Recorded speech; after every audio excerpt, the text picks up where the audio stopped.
Hello friends, स्वागत है आपका यूटेरिया पे। मैं प्रवीण कुमार आप लोगों का स्वागत करता हूं। आज बिहार स्पेशल के अगले पार्ट में, बिहार स्पेशल में हम लोग ज्योग्राफी में चल रहे हैं और ज्योग्राफी के कई वीडियोस अपलोड हैं प्लेलिस्ट में, आप उसे देख सकते हैं।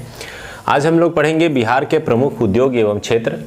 बिहार में कुछ ऐसे उद्योग हैं जो किसी स्पेशल क्षेत्र, स्पेशल जिले या स्पेशल जगह पे स्थापित किए गए हैं, जिनसे प्रश्न पूछे जाते रहे हैं और पूछे जाने की संभावना हर बार बनी रहती है। इसके अलावा मैंने कुछ प्रमुख बिंदु शॉर्ट लिस्टेड किए हैं जहां से प्रश्न आ सकते हैं, तो इन्हें भी देख सकते हैं। एक बार हम लोग इसे एक बार देखेंगे, फिर विभिन्न जगहों को देखेंगे और थोड़े इसके बाद भी कुछ ऐसे उद्योग हैं जिनके क्षेत्र आपको याद होने चाहिए और इनसे अगर आप प्रीवियस ईयर के क्वेश्चन देखेंगे तो वहां पे आपको प्रश्न मिलेंगे। प्रीवियस ईयर के प्रश्नों में आपको ये देखने को मिलेगा कि उद्योगों से जुड़े हुए प्रश्न पूछे गए हैं। तो चलिए दोस्तों, इसको पढ़ते हैं और कोशिश करेंगे कि हम लोग इसे पढ़ते पढ़ते याद कर लें। सबसे पहले बात करें कि बिहार में तो उद्योग उन क्षेत्रों में ज़्यादा लगते हैं जिन क्षेत्रों में खनिज संसाधन की संभावना अधिक होती है। लेकिन हम जानते हैं कि बिहार में खनिज संसाधन 3 से 4% ही है। ऐसे में जब झारखंड का विभाजन हुआ तो बिहार के अधिकांश जो बड़े फैक्ट्री थे, बड़े उद्योग थे, वो चले गए झारखंड में और मात्र 3 से 4% खनिज और उद्योग ही बिहार में शेष रह गए। ऐसे में उन बड़े उद्योगों के तुलना में छोटे छोटे उद्योग जरूर बिहार में देखे जा सकते हैं, वो भी 2 स्तर पे देखे जा सकते हैं। एक खनिज से जुड़े हुए उद्योग और एक देखे जा सकते हैं कृषि से जुड़े हुए उद्योग। कृषि से जुड़े उद्योग में चीनी उद्योग, जूट उद्योग, इन सब से जुड़े हुए उद्योग जो है स्पेशली कृषि से जुड़े हुए हैं। और खनिज उद्योग में अगर देख ले तो उर्वरक से जुड़ा हुआ है या फिर आपको जुड़ा हुआ है तेल शोधक कारखानों से या फिर वैगन व्हील वगैरह से, तो ये खनिज से जुड़े हुए उद्योग हैं। इसमें से कुछ उद्योग जो है केंद्र द्वारा संचालित होते हैं तथा कुछ जो है राज्य द्वारा संचालित होते हैं। तो आज हम लोग इसे पूरी तरह से डिस्कस करेंगे तथा पढ़ने का प्रयास करेंगे। तो चलिए शुरू करते हैं पहले प्रमुख बिंदुओं से, यानी मुख्य बिंदु से। यहाँ पे मैंने कुछ पॉइंट्स और कुछ डाटा कलेक्ट किए हैं जिनसे प्रश्न आ सकते हैं। ऐसे एग्जैक्ट प्रश्न नहीं आता है, हाँ अप्रोक्स में आपको निश्चित रूप से हेल्प मिलेगी और अगर आप मेंस दे रहे हैं तो मेंस में भी यहाँ से हेल्प मिल सकती है। सबसे पहले 2016-17 के आंकड़ों के अनुसार जो जीएसडीपी है, अर्थात बिहार का जो जीडीपी है, स्टेट जीडीपी, उसमें अगर उद्योग क्षेत्र का योगदान देखा जाए तो लगभग 18.5% से लेकर के 19% तक का योगदान जो है वह जीडीपी में है। अर्थात बिहार के जीडीपी में जो मैक्सिमम पार्ट है वो कृषि से आता है, दूसरा जो पार्ट है वो है उद्योग से। और उद्योग क्षेत्र कितना योगदान करता है? मात्र 18.5 से लेके 19% तक। और अगर बात करें कि देश के टोटल उद्योग क्षेत्र में बिहार का योगदान कितना है, तो जस्ट ओनली 1.2%। ये दोनों ही आंकड़े भारत में सबसे कम हैं। तो अगर आपसे प्रश्न पूछा जाता है, जैसा कि 63वीं बीपीएससी के प्रश्नों को अगर आप विश्लेषित करेंगे तो इस तरह के प्रश्न पूछे गए हैं कि जीडीपी में सर्वाधिक योगदान किसका, जीडीपी में सबसे कम। तो बिहार में अगर बात करें तो पूरे भारत स्तर पर जीएसडीपी में उद्योग का सबसे कम योगदान वाला राज्य बिहार है और उद्योग क्षेत्र में सबसे कम योगदान करने वाला देश स्तर पर बिहार है। तो दोनों में सबसे कम वाला आपको याद रखना है कि बिहार दोनों ही क्रम में नीचे है। एक जहां उद्योग सेक्टर पूरे भारत में बिहार का योगदान और दूसरा जीडीपी में बिहार के उद्योग का योगदान। अब आते हैं कुछ अन्य चीजें, जैसे बिहार में अगर जितने भी उद्योग हैं उन उद्योगों में देखें तो परसेंटेज की दृष्टि से सर्वाधिक उद्योग पटना में दिखाई देते हैं। क्योंकि पटना राजधानी है, ऐसे में कुछ ऐसे उद्योग जो सरकार द्वारा प्रोत्साहित है वो ज़्यादातर कहाँ लगाए जाते हैं? पटना में लगाए गए हैं। तो प्रतिशत की दृष्टि से सर्वाधिक उद्योग बिहार के पटना में मौजूद है। इसके अलावा बिहार में उद्योग को बढ़ावा देने के लिए बिहार सरकार द्वारा कई कदम उठाए गए और हाल के कदमों को देखें तो वहां से प्रश्न आ सकता है, क्योंकि ये बिहार के हिसाब से करेंट अफेयर्स आपके हो जाएंगे और करेंट अफेयर्स से तो प्रश्न आते ही आते हैं। तो ऐसे में आप इसे याद रख सकते हैं। बिहार औद्योगिक प्रोत्साहन नीति 2016 लाया गया था, जिसके तहत बिहार में उद्योगों को प्रोत्साहन देने की बात की गई थी। इसके अलावा बिहार औद्योगिक निवेश प्रोत्साहन नीति कि बिहार के उद्योगों में निवेश किया जाए ताकि उद्योगों का विकास हो सके। तो ये भी 2016 में आया था। तो दो आए थे, बिहार औद्योगिक निवेश प्रोत्साहन नीति और एक बिहार औद्योगिक प्रोत्साहन नीति। दोनों के माध्यम से उद्योग सेक्टर को प्रोत्साहन देने का प्रयास किया गया। बिहार स्टार्टअप नीति, आपको पता होगा केंद्र सरकार द्वारा भी स्टार्टअप नीति चलाई गई, तो बिहार सरकार ने भी स्पेशली एक नीति चलाई बिहार स्टार्टअप, ये 2017 में आया। और एक है उच्च प्राथमिकता क्षेत्र नीति, इसके माध्यम से भी कुछ ऐसे क्षेत्रों को चिन्हित किया गया है जिन क्षेत्रों में उद्योग को बढ़ावा दिया जाएगा। तो यह भी कब, 2017 में।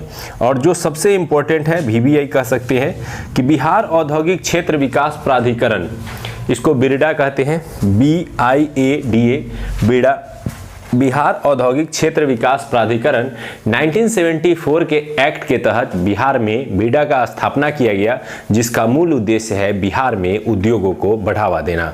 तो ये यहाँ से जितने भी पॉइंट्स मैंने आपको काउंट किए, इनको एक बार आप जरूर फिर से देखें और यहाँ से प्रश्न आपके बन सकते हैं, तो इसलिए इसे ध्यान रखेंगे। अब आते हैं हम लोग इस चार्ट में, जहाँ पे हमने एक तरफ कुछ कारखाने, कुछ उद्योग क्षेत्र के नाम दिए हैं और जो वो क्षेत्र में स्थापित किए गए हैं उन क्षेत्रों के नाम इस तरफ हमने दिए। तो यहाँ से प्रश्न बनते हैं और मैं दिखाऊंगा कि कैसे पिछले एग्जाम्स में प्रश्न पूछे गए हैं। चलिए, ये 1, 2, 3 पर ध्यान दीजिए। यहाँ पे C लगा हुआ है। C इसलिए लगाया गया है कि ये 3 ऐसे बड़े उद्योग हैं बिहार में जो केंद्र द्वारा संचालित किए जाते हैं, और बाकी जो उद्योग हैं या तो वो राज्य द्वारा संचालित हो रहे हैं या उन क्षेत्रों में विशेष रूप से जो है ऐसे ही खुले तौर पर, निजी तौर पर भी चल रहे हैं। तो केंद्र द्वारा संचालित बड़े उद्योगों में ध्यान दें। Bharat wagon and engineering company limited, ये Bharat wagon engineering company limited जो है वो मोकामा में स्थापित किया गया है और 60 से 62वीं एग्जाम में प्रश्न के रूप में डायरेक्ट पूछा गया था कि Bharat wagon and engineering company limited Bihar में कहाँ स्थापित किया गया है, मोकामा में। इसके अलावा थर्मल पावर स्टेशन, तो बिहार में बरौनी थर्मल पावर स्टेशन तो आप परिचित ही होंगे, बहुत फेमस है, यह भी केंद्र द्वारा संचालित है और यहाँ से भी प्रश्न पूछे जा चुके हैं प्रीवियस ईयर के क्वेश्चन में। एक उर्वरक संयंत्र भी हमारे बिहार में लगाया गया है, उर्वरक उद्योग, जो कि लगाया गया है बरौनी में। तो बरौनी में दो याद रखना है मुख्य रूप से, एक थर्मल पावर और एक उद्योग संयंत्र, दोनों ही बरौनी में लगाए गए हैं। और ऊपर के जो ये तीनों थे, यह तीनों केंद्र द्वारा संचालित बिहार में स्थित उद्योग क्षेत्र हैं। इसके अलावा अगर हम बात करें कुछ अन्य उद्योग क्षेत्रों की, तो चलिए उसे याद करते हैं। उसे याद करने से पहले आप ये तीनों ध्यान रखेंगे। मोकामा में क्या है, तो भारत वैगन। बरौनी में क्या है, तो एक उर्वरक संयंत्र है और एक जो है थर्मल पावर स्टेशन है। अब आ जाते हैं बंदूक कारखाना और सिगरेट कारखाना। बंदूक से भी गोली निकलती है, आग निकलता है, धुआं निकलता है, और सिगरेट से भी धुआं निकलता है। तो आप याद रख सकते हैं दोनों कहाँ हैं, मुंगेर में फेमस है। और मुंगेर, आपने अगर पिछला वीडियो देखा होगा हमारा, जिसमें हमने खनिज संसाधन के संबंध में आपको बताया था, तो उसमें आपको मैप पे वो याद होगा कि मुंगेर कहाँ था। तो बंदूक कारखाना, सिगरेट कारखाना, दोनों ही कहाँ, मुंगेर में याद करेंगे। अब आते हैं जूट उद्योग। जूट के संबंध में इस बार भी 63वीं बीपीएससी में प्रश्न पूछा गया था कि जूट किन क्षेत्रों में सर्वाधिक होता है। तो पूर्णिया और कटिहार के क्षेत्र में ही बिहार में जूट सर्वाधिक उत्पादित किए जाते हैं।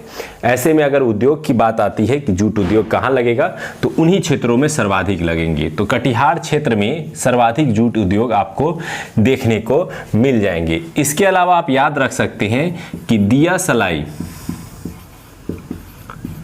सलाई का कारखाना भी मुख्य रूप से कटिहार में ही है। ठीक है, तो दो याद कर सकते हैं, एक जूट उद्योग और एक दिया सलाई, दोनों ही कहाँ पे, कटिहार में। अब आते हैं सीमेंट उद्योग। पिछले वीडियो में जो कि मैंने खनिज संसाधन से जुड़ा हुआ बताया था, तो उसमें मैंने बताया था कि चूना पत्थर विशेष रूप से रोहतास और कैमूर के क्षेत्र में जो है मुख्य रूप से निकलते हैं और उसका उपयोग जो है सीमेंट बनाने में किया जाता है। तो चूंकि सीमेंट उद्योग की बात हो रही है तो डालमिया नगर एक जगह है रोहतास के क्षेत्र में, और रोहतास में डेहरिया सोन वगैरह, वहाँ पर मुख्य रूप से सीमेंट कारखाना स्थापित किया गया है। और यह भी आपके प्रीवियस ईयर का ही प्रश्न है जो कि आपको 56वीं से 59वीं के एग्जाम में देखने को मिल जाएगा। ठीक है, तो सीमेंट उद्योग डालमिया नगर में और रोहतास में। ठीक है, अब आ जाते हैं यहाँ तक का एक बार रिकॉलिंग कर लेते हैं। तो ये दो तो बहुत आसान है, बंदूक और सिगरेट कहाँ पे, मुंगेर में। जूट तो कटिहार में, दिया सलाई कटिहार में। सीमेंट उद्योग तो डालमिया नगर रोहतास में। अब आते हैं पटाखा उद्योग। पटाखा उद्योग समझ ही रहे हैं, और प से पटाखा और प से पटना, तो दोनों आप आसानी से याद कर सकते हैं कि पटाखा उद्योग कहाँ है, तो पटना में है। और बिहार स्टेट स्कूटर्स लिमिटेड, इसको VBI कर लीजिएगा, ये प्रश्न आने की संभावना बनी है। बिहार स्टेट स्कूटर्स लिमिटेड जो है वो पटना में ही है, लेकिन पटना के स्पेशली फतुहा में, वही फतुहा जहाँ पर पुनपुन नदी आकर के गंगा नदी से मिल जाती है। तो वो फतुहा पटना में जो है बिहार स्टेट स्कूटर्स लिमिटेड की स्थापना की गई है, और यहाँ से बहुत ज़्यादा चांस बन रहा है प्रश्न पूछे जाने की।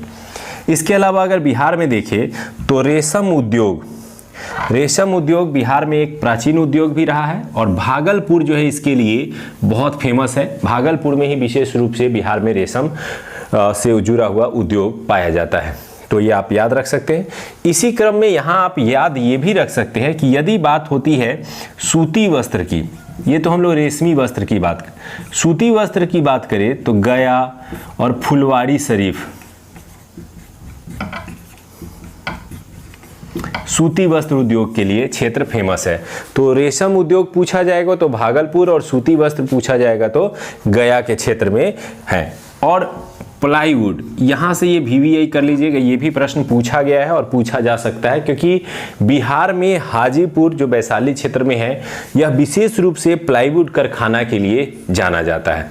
इसके अलावा अगर आप कागज उद्योग की बात कर लेंगे तो कागज उद्योग के लिए समस्तीपुर और दरभंगा का क्षेत्र जो है वो जाना जाता है। इसके अलावा डालमिया नगर क्षेत्र में भी कागज के उद्योग लगाए गए हैं। तो यहाँ से प्रश्न, कागज उद्योग बिहार में मुख्य रूप से कहाँ, समस्तीपुर और दरभंगा के क्षेत्र में जो है पाया जाता है। ठीक है, तो ये प्रश्न भी आप याद कर सकते हैं। तो पहले इसको एक बार रिकॉल करते हैं, फिर हम 2-4 अन्य भी चर्चा कर लेंगे। तो भारत वैगन मोकामा में, थर्मल पावर मोकामा में, उर्वरक संयंत्र भारत वैगन मोकामा में, और थर्मल पावर और उर्वरक संयंत्र जो है वो बरौनी में। अब आ जाते हैं बंदूक कारखाना की बात करें, सिगरेट कारखाना की बात करें तो दोनों के दोनों मुंगेर में। जूट उद्योग की बात करें तो कटिहार में। दिया सलाई की बात करें तो कटिहार में। सीमेंट उद्योग की बात करें तो डालमिया नगर का क्षेत्र रोहतास के क्षेत्र में। और बात करें पटाखा उद्योग का तो पटना, प से पटाखा और प से पटना। और बात करें बिहार स्कूटर्स लिमिटेड की तो अभी मैंने बताया कि फतुहा पटना में इसकी स्थापना, मतलब ये कार्य कर रहा है। और रेशम उद्योग के लिए हमारे यहाँ भागलपुर प्रसिद्ध है, और सूती वस्त्र के लिए गया प्रसिद्ध है। और बात करें प्लाईवुड की तो प्लाईवुड के लिए अभी जस्ट मैंने बताया कि हाजीपुर विशेष रूप से जाना जाता है प्लाईवुड उद्योग के लिए। और कागज उद्योग की बात करें तो समस्तीपुर, दरभंगा आदि मुख्य रूप से जाने जाते हैं। तो उम्मीद करते हैं कि ये चार्ट पूरी तरह से याद हो गया होगा। अब अगर हम लोग 1-2 चीज़ें और देख सके जिनसे आते हैं कभी कभी प्रश्न, तो उन्हें भी आप देख सकते हैं। एक आप याद रखेंगे, चमड़ा उद्योग, या इसी को लिख सकता है जूता उद्योग। यह मुख्य रूप से पाया जाता है मोकामा में, वही मोकामा जहां आपने अभी पढ़ा था भारत वैगन। तो इस तरह से याद रख सकते हैं कि मोकामा में। और फिर अगर आते हैं खनन उद्योग को लेकर के, तो खनन उद्योग भी बिहार में बहुत फेमस है। और आपको पता है कि बिहार के दक्षिणी भाग में ही खनिज मुख्य रूप से है, तो दक्षिणी भाग के ही जिले औरंगाबाद में है। एक याद रख सकते हैं आप सिंदूर, ये लखीसराय में है। और एक लास्ट याद रख सकते हैं बिहार सरकार का डेयरी से जुड़ा हुआ उद्योग यह पटना में।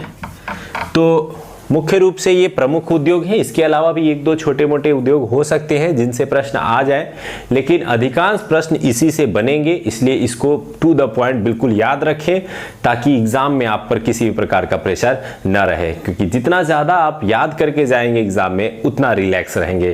तो चलिए दोस्तों, मिलते हैं अगले वीडियो में। उम्मीद करते हैं कि ये उद्योग क्षेत्र और इससे पुराना जो वीडियो मैंने डाला था खनिज क्षेत्र, उनसे आपको काफ़ी लाभ मिला होगा और अच्छे से आपको बिहार की स्थितियों और उद्योगों के समझ में आ गया होगा। तो चलिए मिलते हैं अगले वीडियो में। धन्यवाद इस वीडियो को पूरा लास्ट तक देखने के लिए और एडुटेरिया फैमिली से जुड़ने के लिए। धन्यवाद।